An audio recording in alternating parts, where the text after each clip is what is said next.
好，来继续来看这个欧美地区，即摆疫情是真严重，有真侪人拢是忍痛来取消掉原本要出国的行程。但是讲新北市中和区有一个里长甲里民组团，就是唔甘要损失掉团费，所以也是伫咧3月初10出发，到西班牙、甲葡萄牙去游览，啊，到伫下晡回国了后，做14天的居家检疫，阁会当领14000块的补助，是互大家买甲饼。啊，这个里长本人透过新北市民政局长讲，伊的责任就是安全甲里民带回来，而且要求里民都要照规定来做好居家检疫。啊，那伊嘛袂去领迄条1万多块的补助。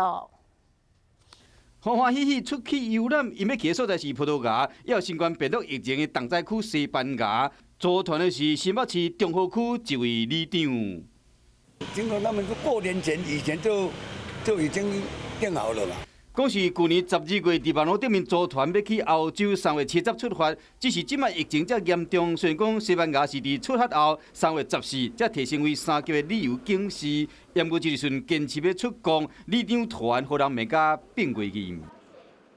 这位里长啊，表达他非常的这个抱歉之意啦哈。发布3级警告的时候呢，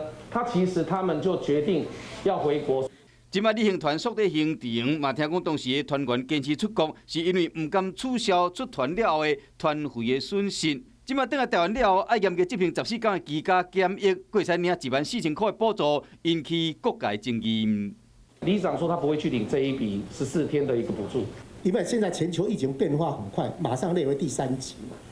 所以我还是在这里给国人呼吁，尽量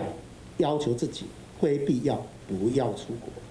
新北市长侯友宜就算已经超前部署啊，领先全国，要求高中以下师生暂停出国，先想嘛未想到讲里长会做出这款代志。